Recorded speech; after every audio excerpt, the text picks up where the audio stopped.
てしまい込んでいた夢をそっと教えてあげるための別れ。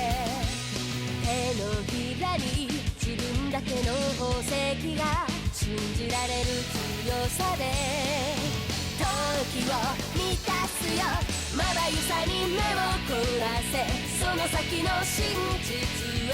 何からも揺るがないと自分に誓うんだ。あなたからもらう勇気、私から渡す奇跡、純粋な色彩で今未来を開く。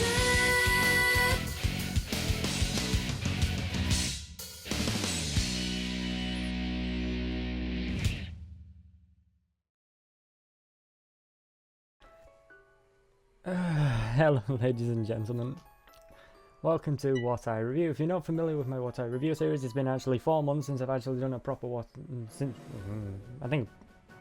about 4 months since I did an actual review. I know, shocking. Last one I did was Shadow of Mordor. Kind of taking a bit of a hiatus, mostly because I only review interesting stuff that I personally find interesting. I do hope you enjoyed that little opening. I'm sorry, I had to record that and put that right at the beginning of the video just for the sheer bloody hell of it. Oh dear, dear, dear. Anyway, my What I Review series is when I personally find interesting games games I personally find interesting and review them roughly before they come out, when they come out, or a few days before they come out. And games I particularly want to share with everybody. Please stop fucking doing that, holy crap. And today, 4 months after hiatus, this is What I Review of Agarest 2, or Generations of War 2, however the fuck you want to pronounce it. What is it? It is a JRPG with strategy-based elements. It is developed by Idea Factory and published by Ghostlight Games. Now, conveniently enough, this game isn't out till tomorrow, or shall I say Thursday. The reason why I'm doing the video now, and the reason why this is up on a Wednesday night, is I would like to thank Ross, PR guy over at Ghostlight Games, for the review copy he gave me, I think, Tuesday. Personally, I'd like to thank him for that. You're a top guy. And that's exactly what I'm going to be doing. I want to briefly go over the options menu because, well, it's now a PC game. From what I heard, this was originally a PS3 game, so this is ported over from the PS3. So I want to see if the port's any good. I always kind of go through the options menu if it's ported from a console. Don't worry, I am not like TB. I don't go into greater extent than he does. Don't you worry about that, but I do sometimes, particularly. Input. You can either play with a mouse and keyboard or a game controller. For some reason the music stops working when you come to the options menu. You can rebind the keys, and I would highly recommend it. Because the controls in this and the way they've done this game is very different compared to the other two, so I would highly recommend it. For the video options, you got resolution and full screen and windowed. Resolution goes all the way up to 1920 by 1080. As you can see, I am playing it in windowed mode. I always play my games in windowed mode when it comes to recording. It's just that's the way I've got my setup. And you've got audio here. Camera speed, you got all different audio sliders for each individual audio, which is nice, but I mean, let's just be blatantly obvious. I said this back in my Killer is Dead review about a year ago. When it's a game like this, when it comes specifically from a Japanese developer, we can expect these kind of not so good PC ports. But when I say not so good PC ports, don't get me wrong. I'm not saying the game is running at like 30 frames per second and it's running like bad. Actually, correction, the game is actually running at 60 frames per second. But to get this recording, however, I had to do a bit of messing around in the system files. This game does run at 60 originally. I tried recording it earlier on today with DX Story, and it was cutting the game's frame rate by 20-30 frames. I figured out that if you go into the system files of this game, you can actually raise the frame rate higher than 60 in the .ini file. The problem, do you want to know what the problem with that is? If you even try to put the game at 120 frames per second, it literally speeds up the game. They basically have tied the frame rate to the game's speed. I have this set to 80 frames per second, just so while I'm recording, it'll record at, well, the game will actually be running at 60, where I usually record at 30 because I don't do 60, because I don't use Google Chrome. Simple as that. But yeah, this is a weird one because it's not exactly a sequel, but it's not a prequel either, whichever one. That word confuses me. It's not a sequel to the first Agarest, but it's not a prequel, and it's not a sequel to Agarest 0 or a prequel to that either. From what I heard and from what I read in the email that Ross sent me, it's kind of set in a parallel universe to the other two, I think, if I read that correctly. So it's kind of it's not really a sequel or a prequel. It's set roughly around the same time, just in a different universe. But it's ridiculously long because I bought and played the other two. I haven't finished them yet, and they are ridiculously long. But we'll jump into it and I'll go over exactly everything. And I mean exactly everything, because this is going to be one long-ass video. And right off the bat, I've already had to turn down the game's audio. Jesus Christ, it's actually quite loud, even though I haven't set on low. Anyway, this looks a little bit different, doesn't it? Compared to the other two. Yes, it looks very different. Anyway, compared to the other two, if you may remember, this is the world map for once. Previously, in the other two Agarest games, you had a world map, but you had to go along specific points on the map. There were these dots that you had to go along. There were battles that you were basically forced to do. And you couldn't really avoid them. You had to do the battles.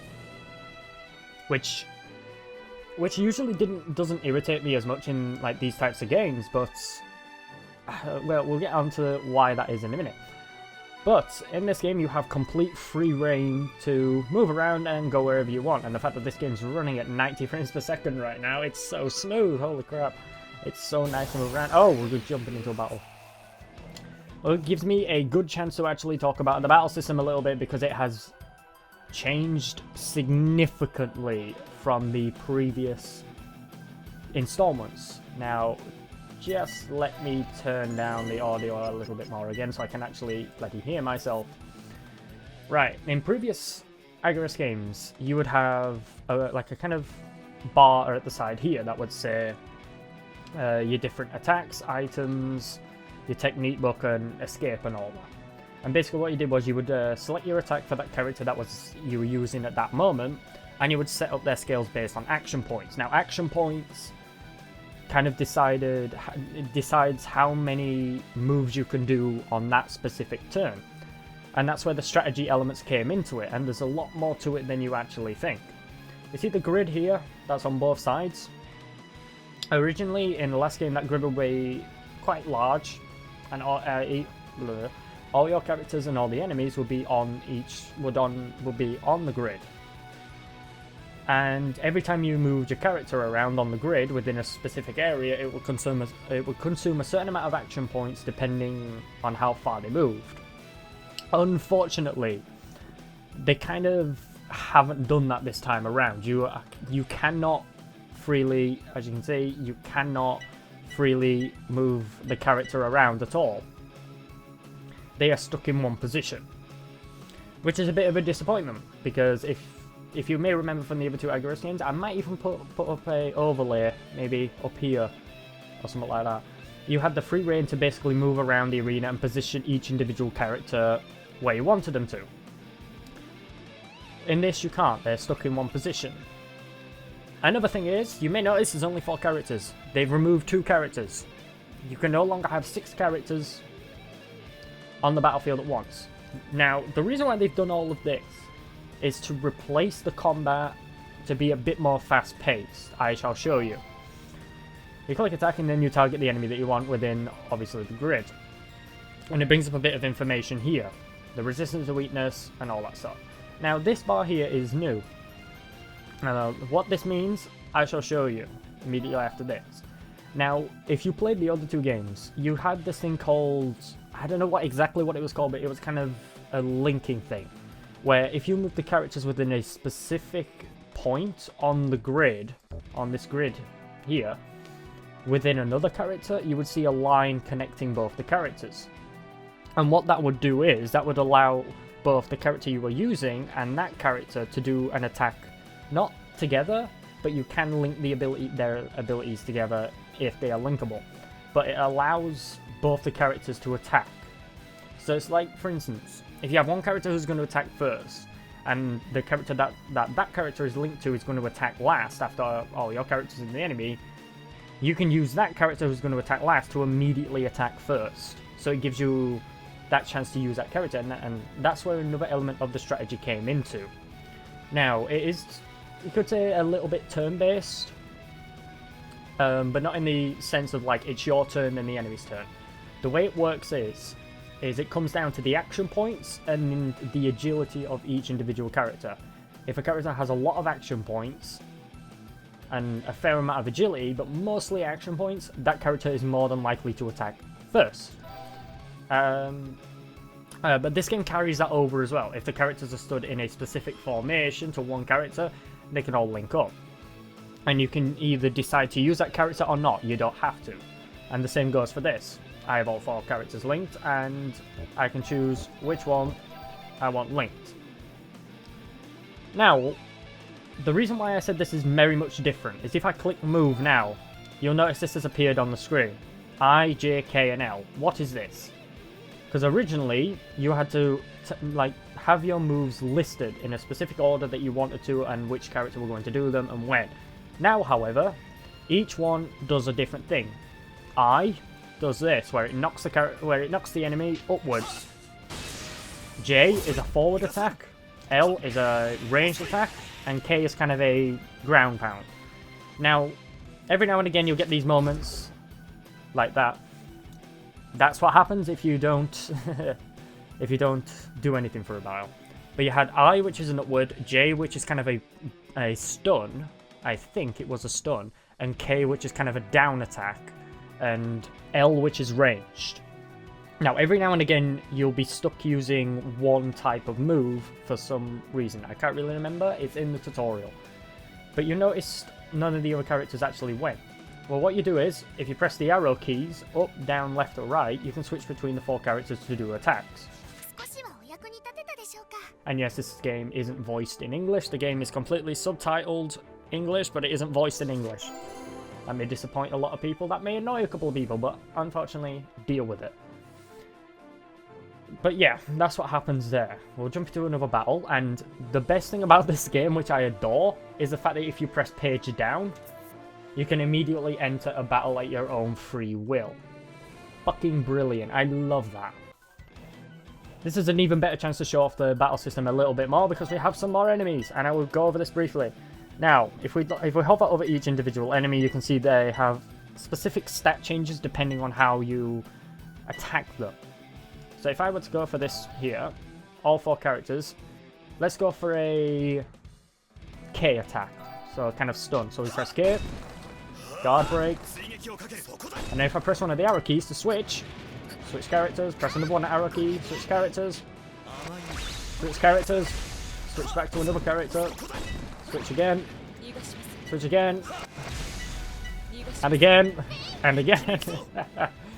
Now this gives you a chance to do, if you completely destroy the enemy, as I just did, you can do this, which is called an ultimate strike, which basically you just mash all the keys, all 4 of the keys, like this. Just like that. In the previous game, what you would do is you would link up all of your skills on kind of a sidebar. And the characters would do the skills based on if it's their turn and based in what order you put them in. Now, the way you would do, like, let's just say the way you would do special abilities is a bit different.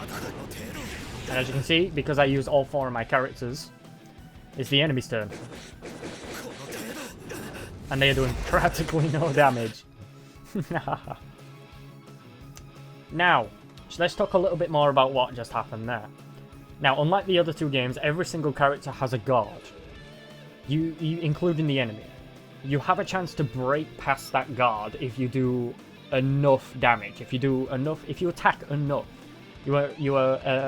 sorry, can't speak. You have a chance of breaking past the enemy's guard, which is awesome.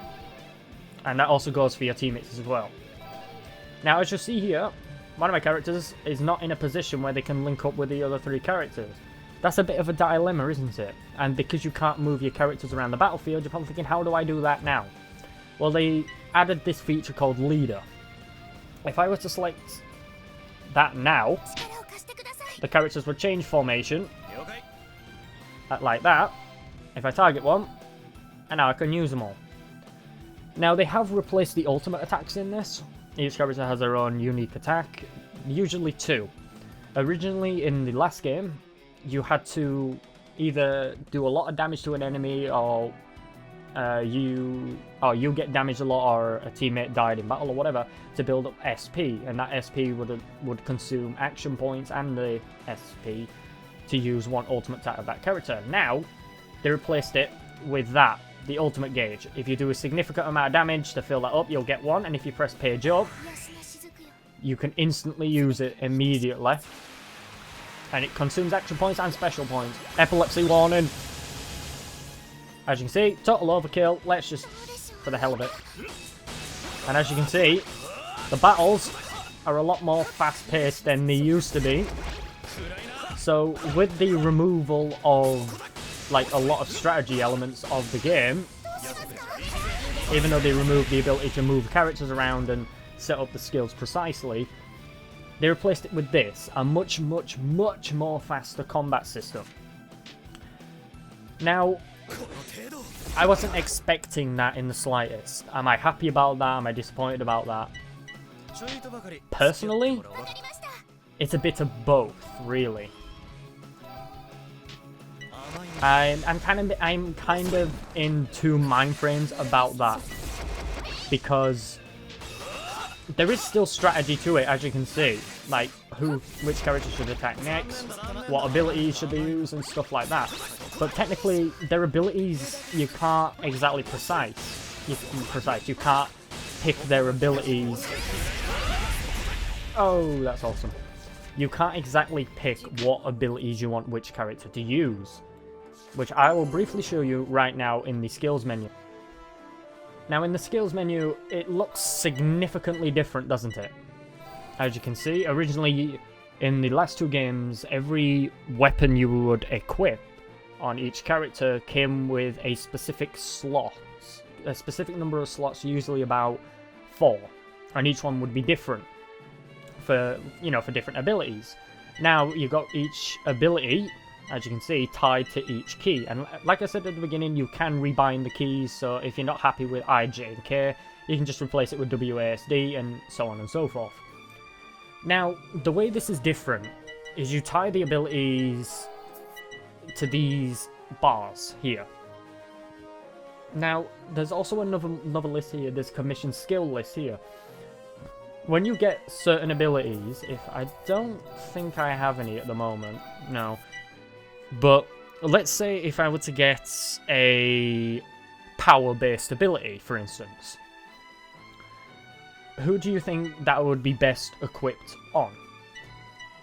Well, after looking at all of the characters, the best character to equip that on would obviously be White's. Now, the reason why that is if you look over here at the commission skill list, it's at 3. And some skills require need a certain requirement to be met for you to be able to equip that skill on said specific character. If you browse for the others, you've got 1, 1, 0, and 0.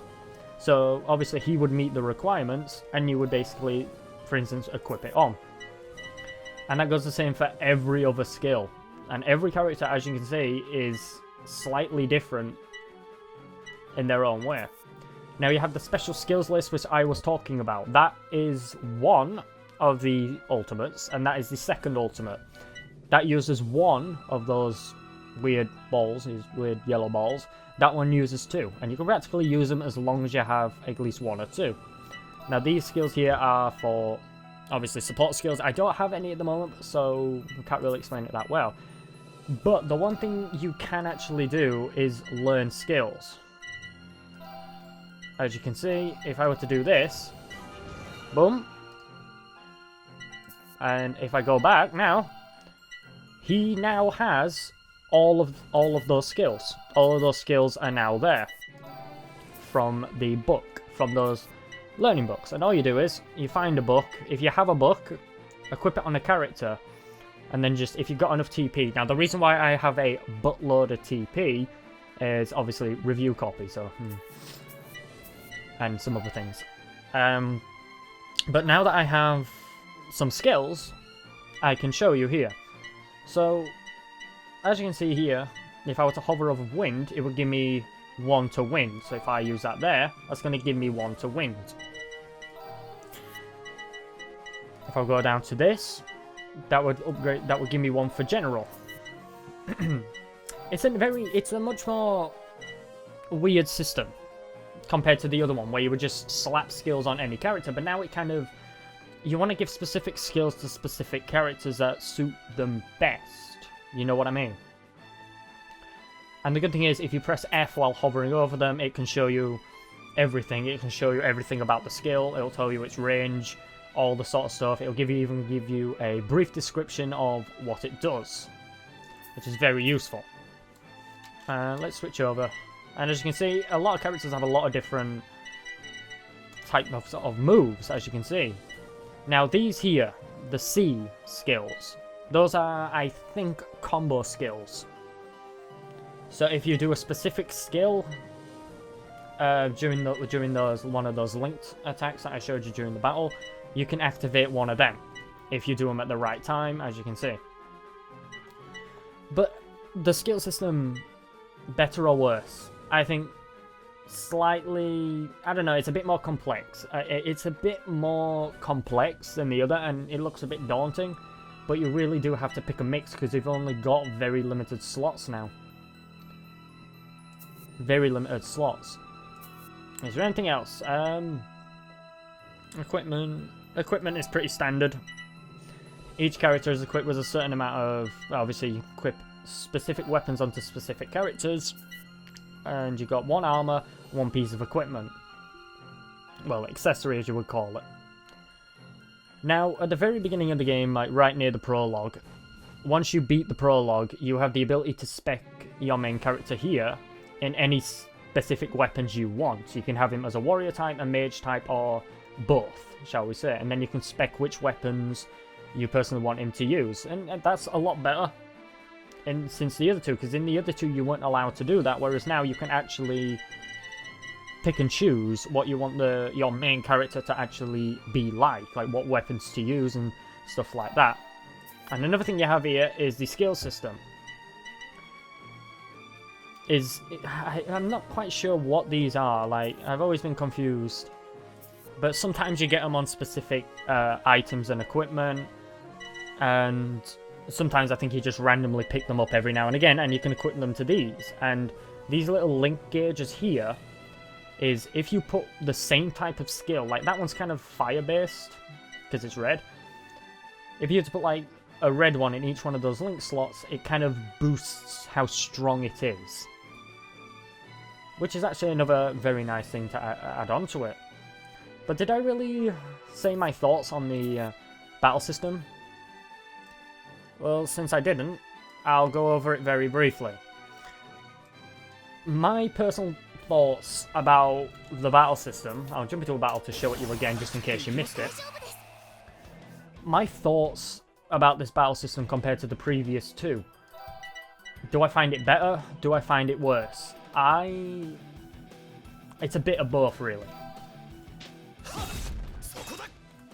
I find it a bit of both. I like this one better because it's more fast-paced. Because you remember I told you there were, as you saw there, combo. That's something you can do. Pull off if you get that enough.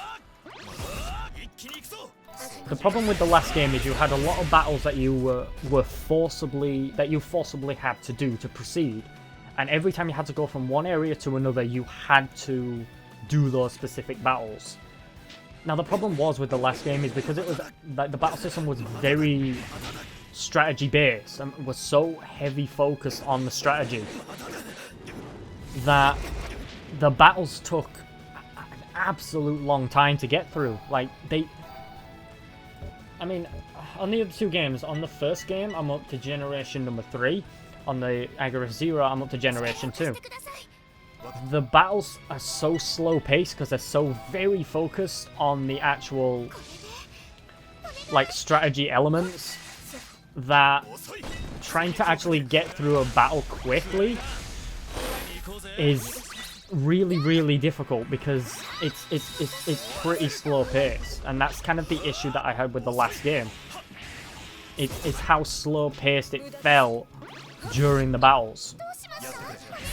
And I'm kind of glad to have seen this game be a bit more fast-paced on its combat, because it's actually ridiculous fun. I mean, usually battles in the other two games would take me... I don't know, really. They would take me about 5 minutes to do one battle, and I was pretty fucking strong in those battles. My characters were already pretty overpowered as hell. But it felt like a long time, you know what I mean, doing at least one battle. And this, as you can see here, I'm just mashing one button here and switching between characters, and it's quite nice, and it's quite nice how much more fucking fast-paced it is, and it's a lot more awesome. It's a hell of a lot more awesome, and I really enjoy that. You want to know what else I fucking enjoy? Something you guys fucked up with on the other two games. I hate this in RPGs more than I hate anything else. In the other two games, if you had a specific party of characters, like 6 characters that you enjoyed using, and if you never used any of the other characters, they would never ever gain experience from battles because they were not in battle. I hate that in an RPG. I don't care if a character isn't in battle or not, they should get the experience. And they've actually done that in this. They've actually done this. Oh, good God. Thank you for fixing that. But, well, shall we go over the level up system? Level up system is laid out like this. You have strength, vitality, agility, dexterity, intelligence, and mind. And the nice thing about this game is it finally tells you exactly what they do up top there. Because in the last two games, it didn't exactly clarify what each one did. It might have, or I might not have been paying attention. Now, after every level up, where did I put that point? I put it in intelligence. You get a certain amount of points, or PP points. PP. And you can practically put it into anything, depending on the cost. You don't have to use them now. I could just simply just say fuck it and save those 2 points for the next level up so I can get more dexterity. But this is also where the strategy comes into it as well. Because depending on each character, you will kind of want to spec depending on what the type that character is. Is that character very focused on like high strength and vitality? And are they like a tank or whatever? Then you want to have a lot in strength and vitality. And if they're like magic users, you kind of want to go for like intelligence and mind. You know what I mean? So there is that another element of strategy where you have to pay attention to that sort of stuff. Now, I was hoping to be able to show you the towns, but unfortunately, I'm at the point in the game where I'm just at a new area and I can't go into that town. Can I teleport back to that other continent, please? Will it let me? Oh, thank you. Will it? Please tell me it'll take me back to the other no, oh, bollocks. So it looks like I'm stuck here. But I think if this is a cutscene, it will give me a perfect chance after this to actually talk a little bit about the voice acting and the character designs, because the character designs have kind of been something that was a bit of a nitpick for a hell of a lot of people in the last two games. In fact, I will talk about the character designs now, actually. As you can see, a lot of these characters are practically sprites. As you can see, they're pretty much sprites. And I have to say, like, the sprites are actually quite nice. In the last two games, they were very well detailed. They were very well animated. Yes! Kick his ass. The sprites in the last game were very well detailed, very well animated, and it looked really nice. This game is exactly the same. The sprites are even more detailed. They're even more... I mean, look at the sprites there. On the bottom of his coat there. Like, look at the way it's fluttering through the breeze. Look at the animation on that. Like, that is very nice and very well done. Big props up to the devs there, the guy or guys who worked on that, because that is very well done. But they are... See, the problem was, in the last game, well, particularly the first game, however, there was a bit of... I had a couple of problems with that myself. I mean, I did read a couple of reviews that other people had done for it, and they mentioned the character designs and how they were a bit... They were crossing the line a little bit, and I personally had to agree. In the first game, you had two characters, if I remember correctly, two specific characters. One you will meet very early on in the first game, and the other one you will not meet. Third generation in the first game as well, and they are quite lewdly. They crossed the line with the way those two female characters were designed. Hang on, before I proceed to cutscene, I just want to mention this firstly. The first one you meet, she is practically almost wearing nothing. She's wearing a pair of shorts and literally, I think, if my memory serves me correctly, it was just a fucking leather strap, like 2 leather straps across the breast, over the nipples, and that was practically it. And even when I saw it, I was like, that's a bit much. That's a bit fucking much, don't you think? And then the character in third generation, kind of similar, but instead it was chainmail. And I can understand why some people thought that was a bit risque, and I can kind of agree. Good thing is though, so far in Agarest 0, that's not quite the same. Like, the characters are actually very well designed, very reasonably clothed for once. I think you could learn a thing or two. In this game, however, since I've only met about 5 characters, well, 6 characters so far, and I know there's going to be a hell of a lot more, so far a majority of them are quite reasonably dressed, and I'm hoping that sticks like that. I really am hoping, because I really don't want to have to knock points off of it for something like that. Into a cutscene, so I'll shut up and let you listen to the voice acting.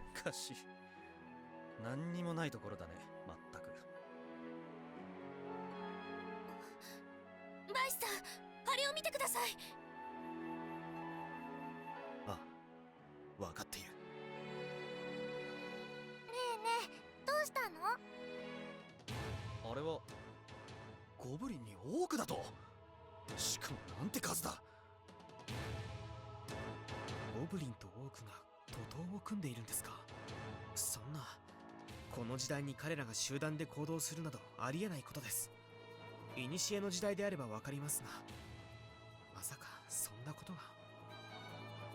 信じようと信じまいと、奴らが集団で行動をしているのは事実だ。しかしなんだってこんなところに。おい、こいつはちんたら話し合っている場合じゃないぞ。どうしたんですか？あの中に男の人と女の人がいるみたい。でも仲良しじゃないのかな。二人とも怖い顔してるよ。なるほど、そういうことですか。邪推は良くないぜ、兄さん。人が襲われてるんだぞ。助けたいって思うのが人情ってもんだろ。時間の無駄になるようなことは避けたいものですが、バイス行きなさい。あなたを必要としている者がいるみたいですからね。そうだそうだ、もたもたするなっての。先に行くぜ。あ、待ってください。バイスお兄ちゃん、行きましょう。フィオナ、アイナ、二人とも無理はするな。はい。And there you have it. As I said.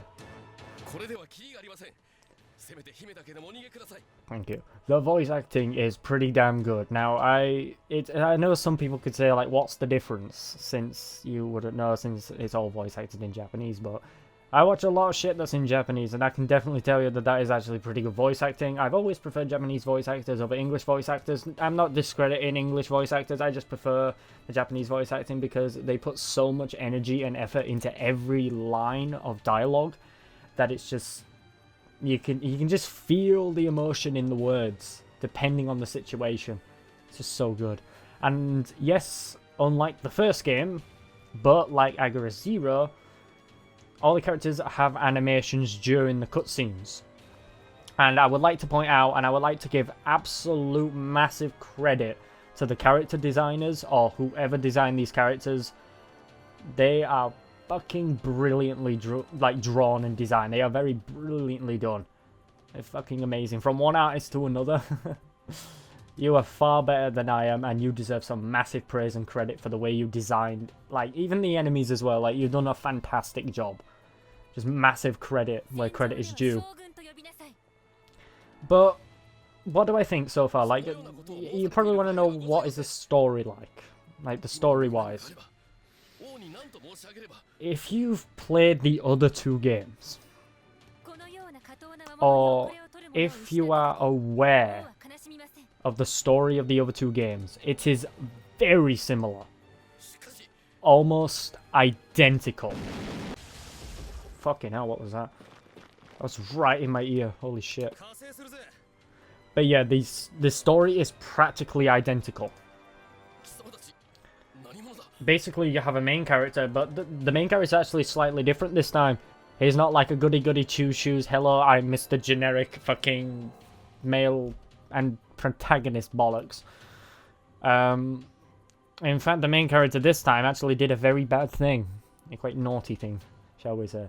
To summarize the whole story, I will summarize the story up to this point. There might be some spoilers, but this is... You get told all this, like, in the game. I mean, I'm 5 hours into the game, so this is very early on, but still. Basically what happens, you have the main protagonist, Weiss, who basically kills a god, wakes up with amnesia, gets told that he did a bad thing, he was a naughty boy, and he has to now become the vessel for the god that he killed. So he has to go around regaining the power of that god to recreate that god, so the world can stop being in absolute chaos that it's in. And this game is going to span over multiple generations. My guess is going to be 5 generations, where the vessel is going to be each individual child of his. This is where that comes into it. So with each new generation, you get a brand new hero based on the female character that you picked at the end of each generation. That sums it up, basically. That basically sums it up for you right there. If you wanted to know what the story was so far, or what the story not in of... Fuck. And I would like to point out, like, the written dialogue down here. In both the games, I've always wanted to make the comment that it is very well written. These 3 games are extremely well written. The writing is very smart. It has a few mistranslations, but I haven't seen any in this one thus far. In the other 2, there have been a couple of mistranslations, but not enough for you to notice. I think that decision has already been made. But if I were to comment as well... Oh, are we going to jump in? Yes, we're going to jump into a battle. Oh, just one of these guys. I would like to also point out that if you've already played the other 2 games, you're going to run into characters that have very similar personalities to the ones you've already seen. That much is clear. Very much so. That much is very much clear. Well, I had to do a fairly large jump cut here. One thing I would like to also point out is there is an absolute shit ton of dialogue in this game. I told you it's fucking long. I'm already up to 35 hours in Agarest Zero, and I'm only into 2nd generation. Fucking hell. There is an absolute ton of dialogue in these games. But not just that, is you get given like a lot of choices throughout the game.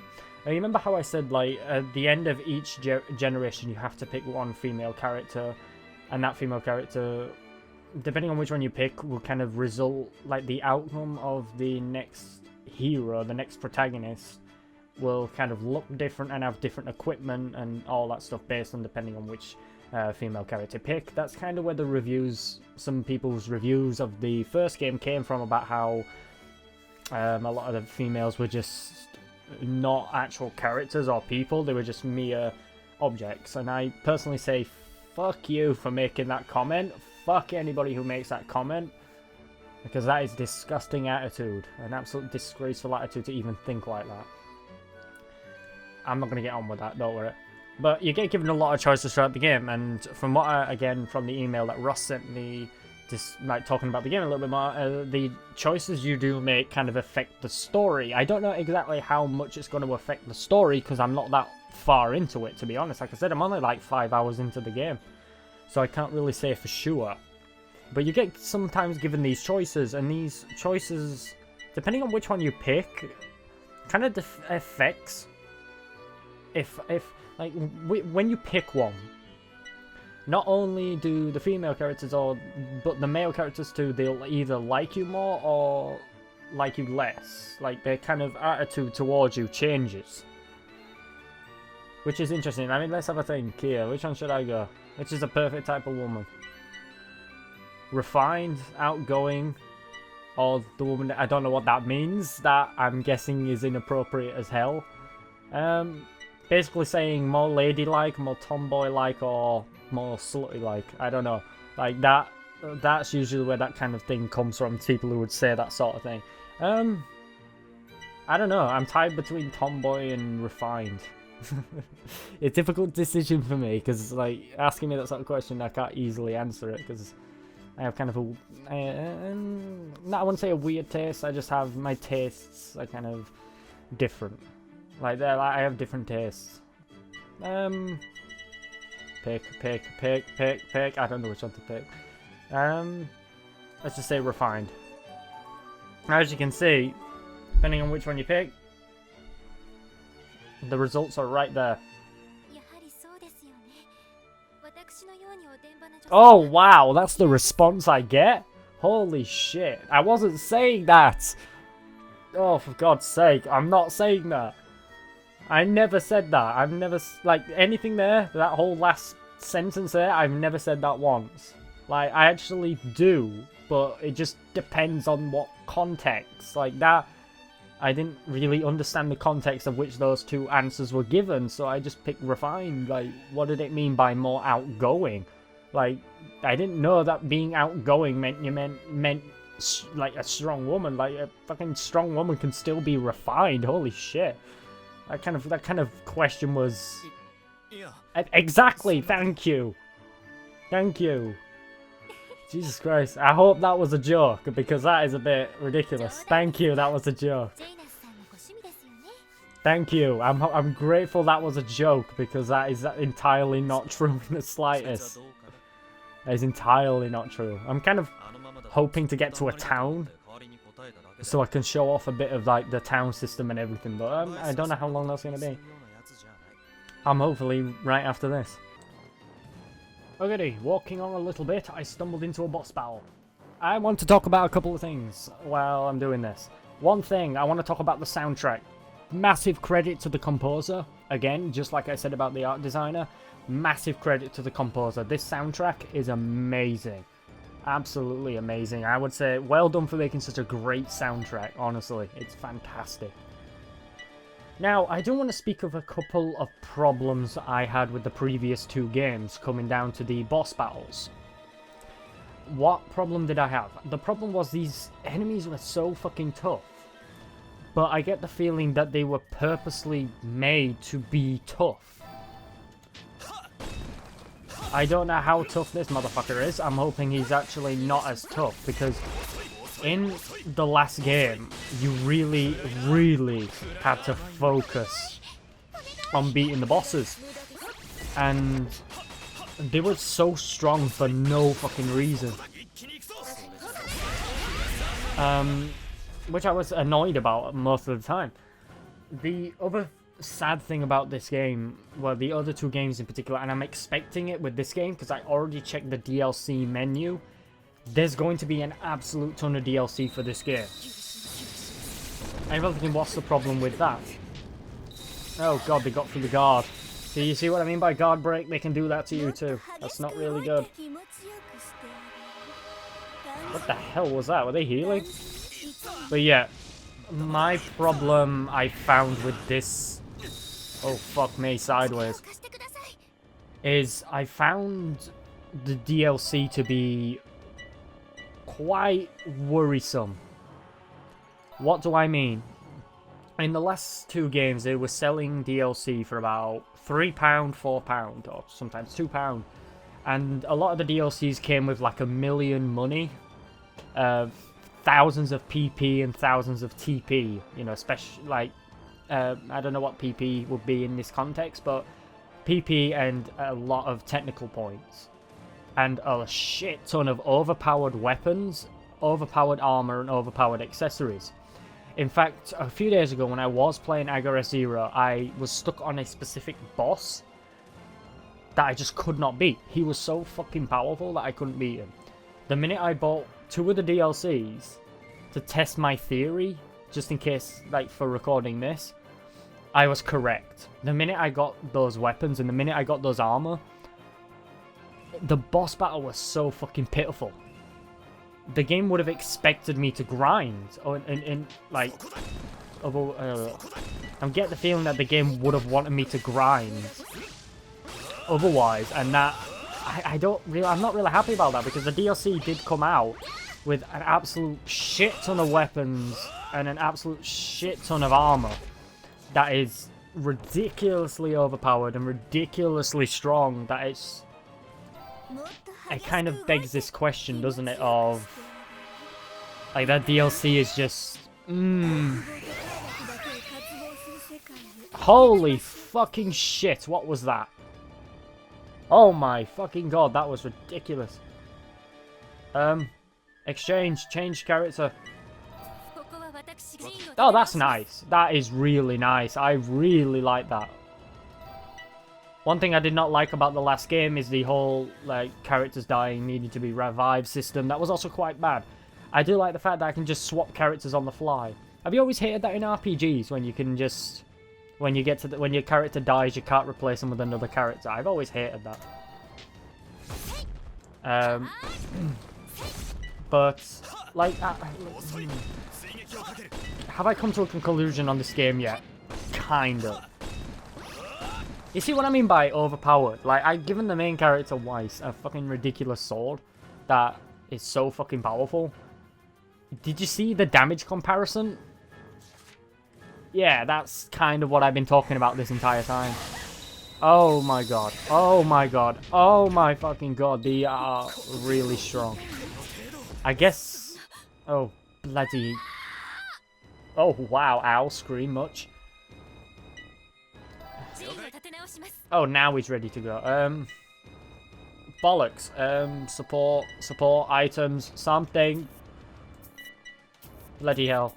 And you're thinking, what's with all these items? Yes, again, I think this is part of the pre-order bonus and all that. Characters with this effect, sending... bollocks, bloody hell. Right, I need to get rid of one of these enemies. I need to get rid of that one. I'm so close to killing that, though. Right, I'll tell you what I'll do. I won't use him. Swap to Weiss. Kill it! I'll only use him because he's doing a fucking... Got him! He's doing a ridiculous amount of damage. So I thought, fuck it. Swap characters! I'm getting rid of you, you piece of shit. But yeah, what would I say about, like, combat, and, like, the rest of the game, and all that? Do I honestly think, like... Because it's being sold now for about... It's on sale now for about 20%. Or 33% if you own the previous Agarest games. Would I personally think this is worth it?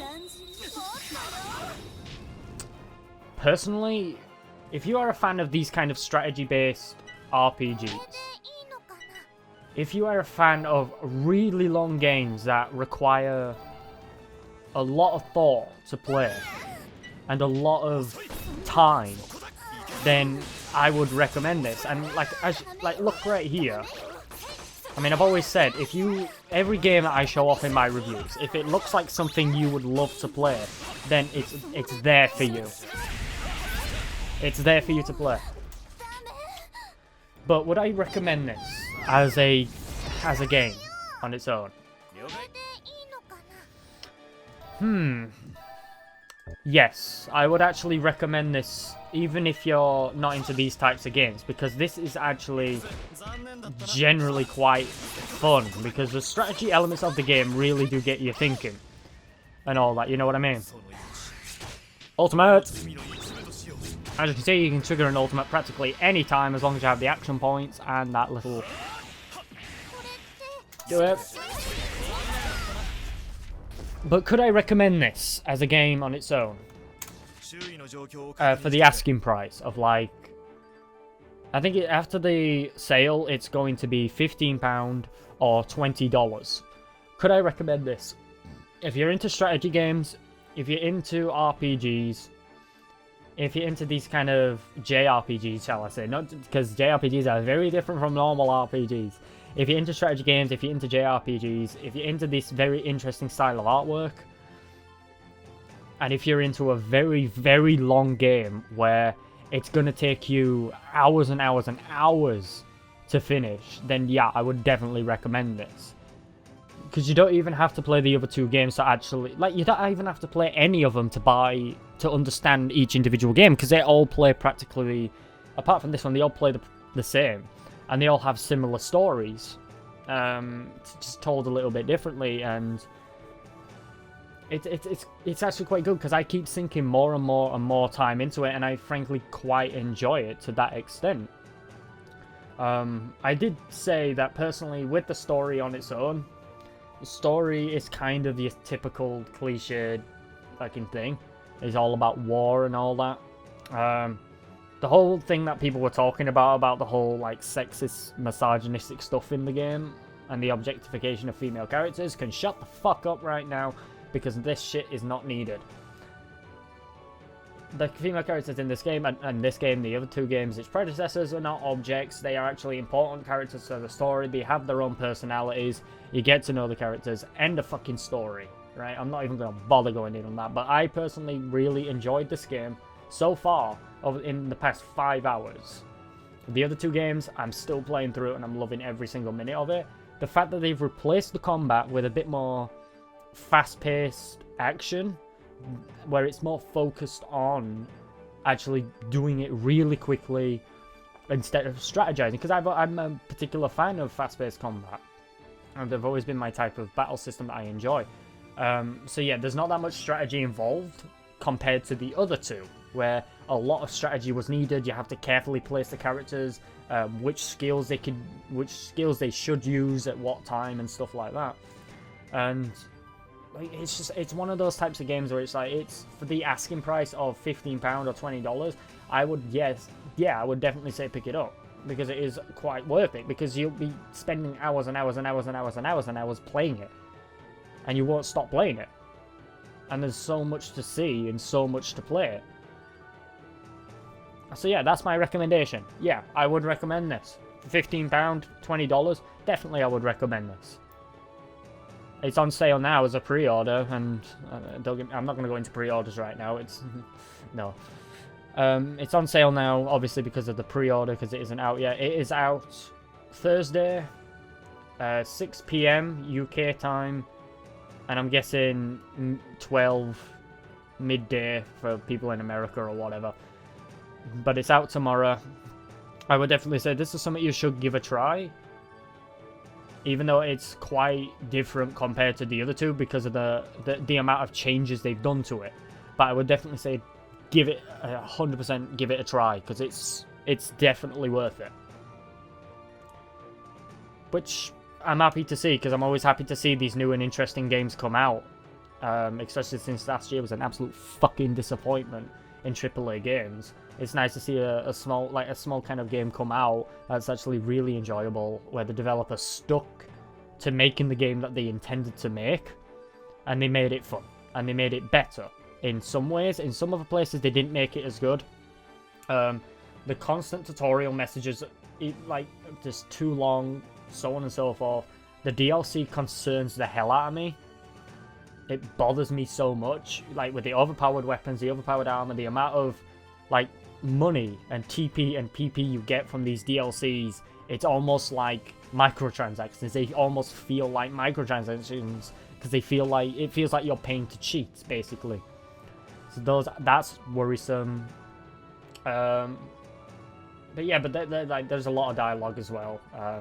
There's a couple of mistranslations. I haven't seen any in this game yet, but I'm kind of anticipating it since there have been a couple in the past 2 games. Not enough to actually notice, but I would recommend this highly. And as I saw many people asking as well, yes, if you have completed the first game, Generations of War, you will get a bonus for playing this if you boot up the save file in this and all that, because you get asked that in the new game when you select new game. So, I would definitely highly recommend this. Of course I would. Anyway, thank you very much for watching, and ta-da!